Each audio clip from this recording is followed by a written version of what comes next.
ఉప్పల్ నియోజకవర్గ కాంగ్రెస్ పార్టీ విస్తృత స్థాయి సమావేశంలో పాల్గొన్న మంత్రి తుమ్మల నాగేశ్వరరావు మేడ్చల్ మల్కాజ్గిరి జిల్లా పార్లమెంట్ నియోజకవర్గంలో ఉప్పల్ నియోజకవర్గం కాంగ్రెస్ పార్టీ అభ్యర్థి గెలుపు కోసం కార్యకర్తల సమావేశం నిర్వహించారు. ఈ సమావేశంలో ముఖ్య అతిథిగా మంత్రి తుమ్మల నాగేశ్వరరావు పాల్గొన్నారు. ఆయన మాట్లాడుతూ తెలంగాణ రాష్ట్రంలో బీజేపీ బీఆర్ఎస్ రెండు లేవని, కాంగ్రెస్ పార్టీ ఒకటే ఉందని జోస్యం చెప్పారు. రాష్ట్రంలో బీఆర్ఎస్కు నూకలు చెల్లాయని, బీఆర్ఎస్ పార్టీ పూర్తిగా అవినీతికి కూడుకుపోయి కేసులు కోర్టుల చుట్టూ తిరుగుతూ దిక్కుతోచని స్థితిలో ఉందని అన్నారు. బీజేపీ పార్టీ ప్రచార ఆర్భాటం తప్ప సంస్థాగతంగా బలంగా లేదని, మతతత్వ పార్టీకి రాష్ట్రంలో స్థానం లేదని ఎద్దేవా చేశారు. కాంగ్రెస్ అభ్యర్థిని భారీ మెజార్టీతో గెలిపించాలని కార్యకర్తలకు సూచించారు. ఈ కార్యక్రమంలో మేడ్చల్ జిల్లా అధ్యక్షుడు సింగిరెడ్డి హరివర్ధన్ రెడ్డి, ఉప్పల్ నియోజకవర్గ ఇన్ఛార్జ్ మందమూల పరమేశ్వర్ రెడ్డి తదితరులు పాల్గొన్నారు. ఇప్పుడు మన జిల్లా అధ్యక్షులు, కాంగ్రెస్ పార్టీ అధ్యక్షులు పెద్దలు గౌరవనీయులు మన సింగిరెడ్డి హరివర్ధన్ రెడ్డి గారు వారి అమూల్యమైన సందేశం ఇవ్వాల్సిందిగా వినిపించుకుంటున్నాం. ఉప్పల్ నియోజకవర్గ కాంగ్రెస్ పార్టీ కార్యకర్తల విస్తృత స్థాయి సమావేశానికి అధ్యక్షత వహిస్తున్నటువంటి సోదరుడు పరమేశ్వర్ రెడ్డి గారు, అదేవిధంగా మన ఈ కార్యక్రమానికి మన మల్కాజ్గిరి పార్లమెంటు ఎన్నికల ఇన్ఛార్జిగా ఒక మంచి వ్యక్తి, మచ్చలేనటువంటి వ్యక్తి, మంచి పేరున్నటువంటి వ్యక్తి మంత్రి గారు తుమ్మల నాగేశ్వరరావు గారు రంగారెడ్డి జిల్లాలోనే మంచి పేరు ప్రఖ్యాతి ఉన్నటువంటి, ఎన్నో సంవత్సరాలుగా ప్రజలకు అందుబాటులో ఉంటూ నిరంతరం పేద ప్రజల కోసం పనిచేసినటువంటి, ఇప్పుడు ఎమ్మెల్సీగా ఉండి ఆనాడు 3 సార్లు ఎమ్మెల్యేగా మంత్రిగా సేవలు అందించినటువంటి సోదరుడు మహేందర్ రెడ్డి గారు, అదేవిధంగా వేదిక మీద ఉన్నటువంటి చాలామంది పెద్దలు, ముఖ్యంగా మన పార్లమెంటు అభ్యర్థినిగా 2 సార్లు రంగారెడ్డి జిల్లా పరిషత్ చైర్మన్గా, ఇప్పుడు వికారాబాద్ చైర్మన్గా నిరంతరం ప్రజల్లో ఉంటున్నటువంటి చెల్లమ్మ సునీతమ్మ గారికి, అదేవిధంగా కార్పొరేటర్ అయినటువంటి ఇద్దరు కూడా శివంగులే, ఒక అమ్మ రజితమ్మ, శ్రీదేవి, అదేవిధంగా వేదిక మీద చాలామంది సీనియర్ నాయకులు, యువ నాయకులు, పెద్దలు, పేరు చెప్పాలంటే చాలామంది ఉన్నారు. మరి ఒకటి చెప్పకపోతే అరణ్య అడుగుతారు కాబట్టి అందరికీ కూడా నా యొక్క నమస్కారాలు. ముఖ్యంగా ఎన్నిక 50 రోజులు అంటారు కానీ 50 రోజులు లేదు, 45 రోజులు ఉంది. ఎందుకంటే 2 రోజుల ముందు మన ప్రచారం బంద్ అవుతుంది, 45 రోజులే మన ఎన్నిక ఉంది. మరి మన సోనియమ్మ, ప్రియాంక గాంధీ, రాహుల్ గాంధీ, మన రేవంత్ అన్న మన దగ్గరికి ఒక మహిళను పంపించారు. మా మహిళా సోదరులను అడుగుతున్నా, మీరందరూ కూడా ఏడ మాట్లాడినా వేదిక మీద మాట్లాడితే ఏం మాట్లాడతారు? మాకు సమాన హక్కు కావాలంటారు, మాకు రిజర్వేషన్ నిలబడడానికి రిజర్వేషన్ కావాలంటారు, మాకు అన్నింటిలో సమాన హక్కు కావాలనుకునే మీరు మరి కాంగ్రెస్ పార్టీ మన పార్లమెంట్లో మరొక మహిళకు అవకాశం ఇచ్చినప్పుడు పార్టీలకు అతీతంగా మహిళలందరూ ఓటేయాలన్నా వద్దాల్సిన ఆలోచన చేయండి. మహిళలందరూ కూడా పార్టీలకు అతీతంగా ఓటేయాలి. ఓటు వేయకపోతే మాత్రం వాళ్ళకు సమాన హక్కు అడిగే అధికారం లేనంటే లెక్క. మరి మహిళకు మన కాంగ్రెస్ పార్టీని ఇచ్చినప్పుడు సగం భాగం ఉన్నటువంటి మహిళలు ఓట్లేస్తే ఇక మనకి ఇంకా ఓట్లేదు, ఆమెనే గెలిచిపోతుంది మనం ఓరేట్లేసి వేసుకున్నాం. కానీ వాళ్ళు తెలుసుకోవాలి మహిళలు. మీరు ప్రచారానికి పోయినప్పుడు కూడా చెప్పండి, ప్రతి ఒక్క మహిళకి చెప్తా ఉన్నా ఈ వేదిక ద్వారా, నేను మాట్లాడేది కూడా ప్రతి చోట ప్రచారం కూడా చేయండి. మహిళలకు కాంగ్రెస్ పార్టీ ఒక మహిళకి ఇచ్చింది కాబట్టి మహిళలందరూ మనం కొట్లాడతాం కదా, హక్కుల కోసం కొట్లాడతాం కదా, రాజ్యాధికారం కావాలని కొట్లాడతాం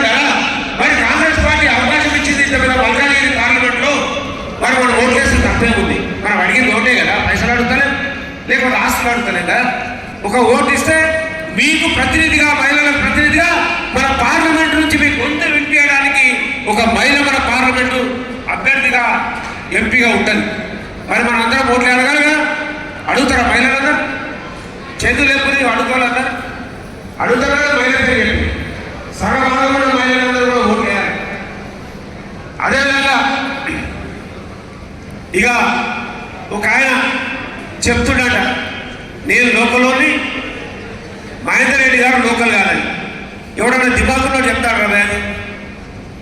ఆడెక్కడికేనో ఎక్కడికేనో ఈడొచ్చే వాడొచ్చాయి.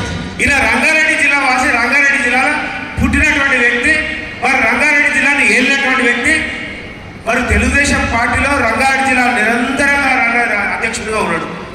మరి ఉమ్మడి రంగారెడ్డి జిల్లా ఉన్నటువంటి ఈయనంటే నాన్ లోకల్ అట, ఎక్కడో జిల్లా నుంచి వచ్చినాడట లోకల్ అట. కూడా దిమాకున్నాడు. మనసారి మాత్రం మాట్లాడుకునేట్టున్నాను, అందరు నవ్వుకుంటారు. లోకల్ నాన్ లోకల్ అని మాట్లాడితే మీకు నిలబడే హక్కే లేదు మా పార్లమెంట్లో, మహేంద్ర అన్న కుటుంబం తప్ప. రంగారెడ్డి జిల్లా అంటే అందరం కేసీఆర్ వచ్చి ముక్కలు చేసి అక్కడో ముక్క ఇక్కడో ఒక ముక్క పడేసి తప్ప, ఖచ్చితంగా నేను ఎట్లయితే ఇక్కడ స్థానికున్నా మహేంద్ర అన్న కూడా అదేవిధంగా ఇక్కడ స్థానికుడే. అందరూ కూడా చెప్పాలి. అంటే ఓటానికి దమ్ము లేక సెంటిమెంట్ కోసం మాట్లాడుతున్నాడు. అరే నువ్వు ఏం చేస్తావో చెప్పురా భయ్. ఇగో మేము ఇట్లా చెప్తున్నాం, 6 గ్యారెంటీలు ఇస్తామని చెప్తున్నావు. నువ్వు ఏం చేస్తావో చెప్పు, ఏం ఇచ్చినావో చెప్పు, ఏం తెస్తావో చెప్పు. కానీ అది చెప్పకుండా ఈయన నా లోకలు లేకపోతే జై శ్రీరామ్. మనం ఇవాళ కొత్తగా గుళ్ళు కట్టుకున్నాం, మనం ఇవాళ కొత్తగా దేవుళ్ళని మొక్కుతున్నాం, కొత్తగా వ్రతాలు తెప్పించుకుంటున్నాం. అరే ఇవాళ దేవుళ్ళు కట్టినట్టు, ఇవాళ వాళ్ళే మొక్కినట్టు, వాళ్ళే మనకు దేవతలను మొక్కే చూపించినట్టు, వాళ్ళే మంత్రాలు నేర్పించినట్టు. ఏంద్రనాయన ఇది? ఎన్ని రోజులు ఇట్లా అడుగుతుంది? శ్రీరామ్ పేరు మీద ఒకటి అడుగుతారు. మనందరం ఇందులో కాదా? మన భక్తులే మాత్రమే దేవుళ్ళకున్న కోతమా లేమా? వాళ్ళేమో స్వార్థం కోసం, ఎన్నికల కోసం దేవుని మొక్కుతారు. మనమేమో అంత క్షేమంగా ఉండాలని మనం దేవుని మొక్కుతాం. ఇది వాస్తవమే కాదా? వాళ్ళు ఎన్నికల కోసం దేవుని వాడుకుంటారు. అరే ఇలా కొత్త పెట్టి తీసుకొస్తుంది ఏమంటే దేవుడు. అరే చెప్పు, నువ్వు ఏం చేసినావో చెప్పు, అభివృద్ధి కార్యక్రమాలు ఏం చేసినావో చెప్పు. ఇక బీజేపీ ఎలక్ట్రోల్ బాండ్ అని తీసుకొచ్చింది. అంటే పర్సనల్ గారు అంబానీ ఆదాని అసలు 100,000 కోట్లు ఇస్తాడు. అదంటే కొడుకుంటాడు. సరే అని పెట్టిండు 10 ఏళ్ళ ఎలక్ట్రోల్ బాండ్లు 12,000 కోట్లు ఎలక్ట్రోల్ బాండ్ అన్ని పార్టీలకు వచ్చినాయి. అందులో 55% అంటే 7,000 కోట్ల రూపాయలు ఒక బీజేపీకి వస్తాయట. మిగతా ఎన్ని పార్టీలు ఉన్నాయి మన దేశంలో? ప్రాంతీయ పార్టీలు ఎన్ని ఉన్నాయి, నేషనల్ పార్టీలు ఎన్ని ఉన్నాయి? మరి ఒక్క పార్టీకి ఏమో 55% వస్తే 45% మిగతా పార్టీలైనా. మళ్ళా కాంగ్రెస్ పార్టీ తింట భయముందుడు. మన దగ్గర పెద్ద గల్లేం లేదు. మన గల్ల 211 కోట్లు అంట. మన గల్ల 211 కోట్లు. ఆ 211 కోట్లు కూడా మనం కనీసం ట్రైన్లలో ప్రయాణం చేస్తామంటే కూడా మన ఏఐసిసిలో ఉండేటువంటి వాళ్ళకు ఎక్కడైనా ఇన్ఛార్జ్లో పోతే ఆ రైలుకో లేకపోతే ఫ్లైట్కో టికెట్లు కొనుక్కోవడానికి వచ్చారు 200 కోట్లు. వాటిని కూడా 11 అకౌంట్లు ఫ్రీ చేసి పెట్టారు. అంటే ఇంత అన్యాయం చేస్తారు బీజేపీ. ఇక బీఆర్ఎస్ గురించి మనం మాట్లాడదు, ఎందుకంటే చచ్చిపోయిన పార్టీ మీద ఎన్ని రాళ్ళు వేసినా మనకే పార్టీ తగ్గుతుంది. చచ్చిపోయిన పార్టీ ఎట్లా? చచ్చిపోయిన పార్టీ గురించి మనం మాట్లాడడం తప్పైతుంది. పలుపు అంటే పార్టీ ఏదైనా బీజేపీ ఉంది, కానీ బీజేపీకి తెలంగాణలో స్థానం లేదు. ఏదో పోయినసారి అనుకోకుండా అక్కడక్కడ గుద్దేవాళ్ళు ఏదో గుర్తు నలుగురు గెలిచారు, కానీ ఇప్పుడు అటువంటి పరిస్థితి లేదు. ఖచ్చితంగా కాంగ్రెస్ పార్టీ మనం ప్రతి ఒక్కరి దగ్గరికి ఇంటింటికి తీసుకెళ్ళాలి. ఎన్నికల ముందు తీసుకెళ్ళాం, అధికారంలోకి వచ్చినాం. ఆనాడేమో ఇస్తామని చెప్పినాం, ఈ రోజేమో ఇస్తున్నామా? 6 గ్యారెంటీలు ఇస్తున్నామా? మనం అప్పుడేమో ఇస్తామని చెప్పినాము, ఇప్పుడేమో ఇచ్చినాం. మన మంత్రివర్యులు అందరూ కూర్చొని మరి 6 గ్యారెంటీలు 100 రోజుల్లో పూర్తి చేసినటువంటి ఘనత మన ముఖ్యమంత్రి గారికి, మన మంత్రివర్గానికి ఉంది. ఖచ్చితంగా జనాలకు చెప్తాం. మొన్ననే కుత్బుల్లాపూర్లో కూడా నేను చెప్పినాం, మన జిల్లా ముఖ్యంగా మన పార్లమెంటు భారతదేశంలో ఒక్క పార్లమెంట్ కాదు 3 పార్లమెంట్ అంత మన పెద్దది. కాబట్టి మన దగ్గర అన్నిటికంటే ఇల్లు 300 కావాలి. మనకు ఇల్లు కావాలి కదా, మనం 300 అందరికి ఇచ్చాడు. మనకి ఇస్తే మనకు సరిపోవు. కాబట్టి మన మంత్రివర్యులు చెప్తారు, తప్పకుండా మన మనం 5 లక్షల రూపాయలు ఇల్లు కట్టుకోవడానికి ఇస్తాము. వేరే నియోజకవర్గంలో 3,000 ఇస్తే మనకు 10,000 ఇచ్చే విధంగా మన మంత్రివర్గాన్ని అడుగుదాం. అభిమాన నాయకులు, యువ నాయకులు, ఉప్పల నియోజకవర్గ ఇన్ఛార్జి, సన్నాహక సమావేశ అధ్యక్షులు చిత్తూరు పరమేశ్వరరెడ్డి గారు, నిర్వాహకులు పవన్ గారు, మోహన్ గారు, అదేవిధంగా జిల్లా పార్టీ అధ్యక్షులు మిత్రులు హరివర్ధన్ రెడ్డి గారు, మాజీ మంత్రివర్యులు నా చిరకాల మిత్రులు ఎమ్మెల్సీ మహేందర్ రెడ్డి గారు, అదేవిధంగా కార్పొరేటర్లు రజిత గారు, శ్రీదేవి గారు, ప్రియమైన సీనియర్ కాంగ్రెస్ నాయకులు, ఎన్నో సంవత్సరాలుగా అధికారం ఉన్నా లేకపోయినా పార్టీ జెండా భుజానేసుకొని పార్టీ కోసం కష్టాల్లో నష్టపడుకుంటూ కూడా ఈనాడు రేవంత్ రెడ్డి గారిని గెలిపించడం ద్వారా ఈ రాష్ట్ర రాజకీయాల్ని మార్చినటువంటి చరిత్ర కలిగినటువంటి మేడ్చల్ నియోజకవర్గ, అదేవిధంగా ఉప్పల్ నియోజకవర్గ, మల్కాజ్గిరి పార్లమెంట్ నియోజకవర్గ సభ్యులందరికీ ఈనాడు తెలంగాణ రాష్ట్రం ధన్యవాదాలు తెలియజేస్తా ఉంది. ఆనాడు మీరు కష్టాల్లో కూడా రేవంత్ రెడ్డి గారిని పార్లమెంట్ సభ్యుడిగా గెలిపించడం వల్లనే కాంగ్రెస్కి ఒక దశ దిశ వచ్చి లేదు రాదు అనుకున్నటువంటి కాంగ్రెస్ని ఈరోజు అధికారంలోకి తీసుకొచ్చినటువంటి గనులు ఈ మల్కాజ్గిరి ఉప్పల్ నియోజకవర్గ ప్రజలు అని చెప్పి మీకు ఈ సందర్భంగా మనం చేస్తున్నాం. అందుకోసే ఈ జిల్లాకి అనుబంధం కలిగినటువంటి మహేందర్ రెడ్డి గారి కుటుంబం, ఇందాక సునీత గారు చెప్పారు, ఆమె గారు ఇప్పటికే ఉమ్మడి జిల్లాకి 10 సంవత్సరాలు జిల్లా పరిషత్ చైర్మన్గా, మళ్ళీ ఇప్పుడు జిల్లాలు ఏర్పడ్డాక వికారాబాద్ జిల్లా చైర్పర్సన్గా ఉన్నారు. అంటే ఆయన రాజకీయ కుటుంబం ఆనాడు 82లోనే నా మిత్రులు ఇంద్రారెడ్డి గారు మేమిద్దరం కలిసి మొట్టమొదటి 83 ఎన్నికల్లో పోటీ చేశాం. ఆ కుటుంబం మహేందర్ రెడ్డి గారికి అనుబంధం. ఆ రకంగా ఆయన గారు కూడా రాజకీయాల్లోకి వచ్చి సుదీర్ఘకాలం జిల్లా రాజకీయాల్లో ఒక మొండి మనిషిగా ఆయన నా ఎన్నికల్లో కూడా వచ్చి నెల రోజులు నా నియోజకవర్గంలోనే కాపురం పెట్టి నన్ను గెలిపించేదానికి ప్రయత్నం చేసినటువంటి వ్యక్తి మహేందర్ రెడ్డి గారు. అంటే ఆయన అనుకుంటే మొండిగా పట్టుదలగా ఉండే మనిషి. నేను అభ్యర్థి కంటే ఆయనే ఎక్కువ తిరిగేవాడు ఆ నియోజకవర్గంలో. ఆ రకంగా ఒక పట్టుదల కలిగినటువంటి వ్యక్తి ఈ జిల్లా రాజకీయాల్లో మీతో అనుబంధం కలిగినటువంటి కుటుంబం ఈరోజు పార్లమెంట్ అభ్యర్థిగా ముఖ్యమంత్రి గారు కాంగ్రెస్ అధిష్టానం మీ ముందుకు పంపించడం అందరికీ సంతోషకరమైనటువంటి విషయం. కాబట్టి సునీత గారి గెలుపు ఈసారి మల్కాజ్గిరి ప్రజల గెలుపు, ఉప్పల్ నియోజకవర్గ ప్రజల గెలుపు. మొన్న అసెంబ్లీ ఎన్నికల్లో హరివర్ధన్ రెడ్డి గారు చెప్పినట్టుగా వివిధ కారణాలతోటి అసెంబ్లీ స్థానాలు గెలవకపోయినా మీ స్ఫూర్తితో వచ్చినటువంటి వ్యక్తి రేవంత్ రెడ్డి గారు ముఖ్యమంత్రి అవడం వలన మీ మనిషి ఇప్పుడు వడ్డించే స్థానంలో ఉన్నారు. మీకు అభివృద్ధి కార్యక్రమాల కోసమో లేకపోతే రాజకీయ పదవుల కోసమో గౌరవ మర్యాదల కోసమో లోటు లేని నియోజకవర్గం ఏదన్నా ఉంటే అది మీ ఉప్పల్ నియోజకవర్గం అవుతుంది అని చెప్పి మీకు ఈ సందర్భంగా మనం చేస్తున్నాం.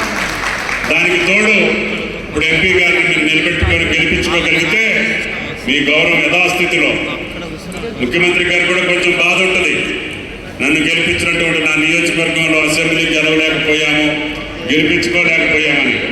ఆ యొక్క బాధను తీర్చాల్సిన బాధ్యత మళ్ళీ మీకు వచ్చింది. కాబట్టి దయచేసి అందరూ బూత్ స్థాయి నుంచి ఇంకా సమయం ఉంది కదా అని అశ్రద్ధ చేయొద్దు. విశ్వాసం ఉండాలి కానీ అతి విశ్వాసం ఉండొద్దు. పోయినసారి కొన్ని లోటుపాట్లు ఉన్నాయని మీరే చెప్పుకుంటున్నారు చాలామంది నాయకులు. మాకు సమన్వయం కుదరలేదు, కొంచెం పొరపాట్లు జరిగినాయి. మన కళ్ళ ముందు జరిగినటువంటి ఆ పొరపాటుని మళ్ళీ మనం జరగకుండా మీరందరూ మహేందర్ రెడ్డి గారు రావాలి, అభ్యర్థి రావాలి, పరమేశ్వర్ రెడ్డి రావాలి అనేది అవసరం లేదు.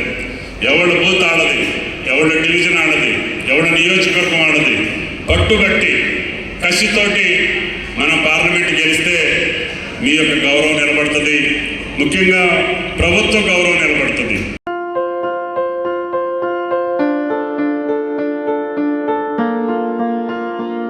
సంస్కృతి, సంప్రదాయం, ప్రేమ, ఆప్యాయత, రాజసం ఉట్టిపడే వేడుకలకు అనువైన ప్రదేశం MLN convention hall.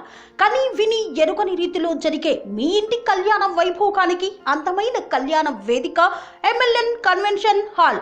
MLN convention hall ప్రత్యేకతలు: సువిశాలమైన wedding halls, centralise AC, banquet hall మరియు విశాలమైన డైనింగ్ హాల్, వధువరుల కోసం ప్రత్యేక ఏసీ మరియు నాన్ ఏసీ గదులు, నక్షత్రాల వెలుగులో పచ్చని పచ్చికపై పార్టీల కోసం అనువైన గార్డెన్. ఎంఎల్ఎన్ కన్వెన్షన్ లో సీసీటీవీ పర్యవేక్షణతో పూర్తి భద్రత. ఎక్స్పీరియన్స్ అండ్ ప్రొఫెషనల్ వర్కర్స్ గల అన్నపూర్ణ గ్రూప్ వారి సేవలు. 2000 వాహనాలు పార్కు చేసేందుకు సువిశాల పార్కింగ్ సౌకర్యం. మీ ఇంట జరిగే అన్ని శుభకార్యాలకు, పెళ్లి, reception, engagement, birthdays, get together, corporate events, ఏ ఇతర శుభకార్యాలకైనా అందమైన వేదిక ఎంఎల్ఎన్ కన్వెన్షన్ హాల్. బుకింగ్ కోసం సంప్రదించండి 7550438888 మరియు 7550428888. మా అడ్రస్ చీర్యాల లక్ష్మీ నరసింహస్వామి దేవాలయం ప్రక్కన, near outer ring road, Keesara junction, Cheeryal గ్రామం, మేడ్చల్ జిల్లా.